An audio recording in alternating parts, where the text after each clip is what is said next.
The Corner Office by Adam Bryant. Read for you by Oliver Wyman.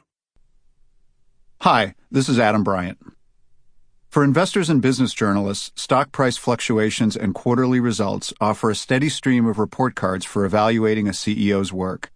And then, every spring, when proxy season rolls around and companies disclose the compensation packages for top executives, another round of report cards begins.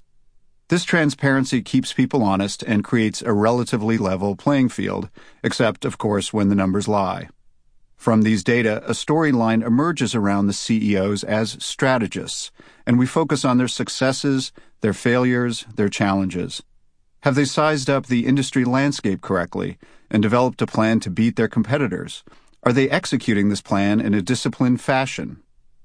For this book, I was interested in pursuing a different storyline about CEOs, their own personal stories, free of numbers, theories, jargon, charts, and with minimal discussions of their companies or industries. I wanted to hear what they had learned from their ups and downs, their stories about how they learned to lead, the mistakes they made along the way, how they fostered supportive corporate cultures, and how they do the same things that every other manager does: interview job candidates, run meetings, promote teamwork, manage their time, and give and get feedback. While setting overall business strategy is certainly an important part of a CEO's job, leadership shapes every part of their day. Once they have a plan, the challenge becomes making sure they have the right people on the team and getting the most out of them and the broader organization. CEOs may not study leadership in books or develop new silver bullet theories, but they are experts in leadership because they practice it daily. And many of them have spent the better part of a decade or more honing their leadership styles through trial and error, studying what works and what doesn't, and then mentoring others. CEOs have learned firsthand what it takes to succeed and rise to the top of an organization. From the corner office, they can watch others attempt a similar climb and notice the qualities that set people apart. As they evaluate talent, they learn to divine why one person is more likely to succeed than another.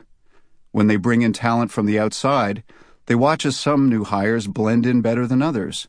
Who succeeds? Who fails? Why?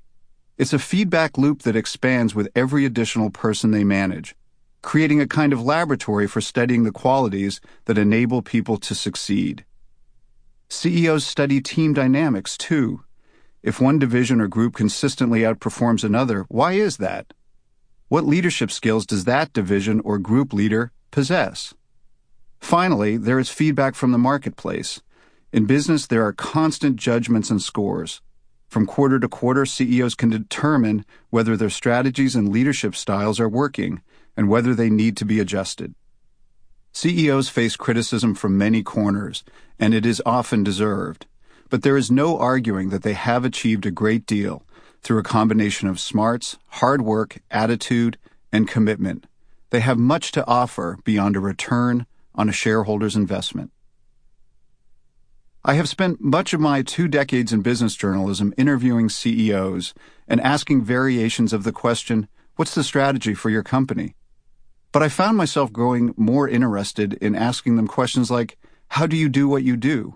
How did you learn to do what you do? And what lessons have you learned that you can share with others? I developed an appreciation for what effective leadership can mean for a company and the skills a CEO brings to the table when I covered the airline industry in the mid-1990s as a reporter for the New York Times. It was a particularly turbulent time in the business, and some of the executives running the carriers were larger-than-life characters. The airline industry, I realized, was like the National Football League. There are team colors and logos, and people have strong passions about which teams they love and hate. Each team has roughly the same equipment, and, as in football, the playing field is reasonably level. One airline can instantly copy an effective strategy from a competitor, whether it's a fare sale or a new twist to the frequent flyer program. Like defensive and offensive players in football, the employees of each airline are organized into their own specialized units: pilots, flight attendants, mechanics, baggage handlers, gate agents, white-collar workers. I found that what really made the difference from one airline to another was leadership. The culture and tone started at the top, and the company Sample complete. Ready to continue?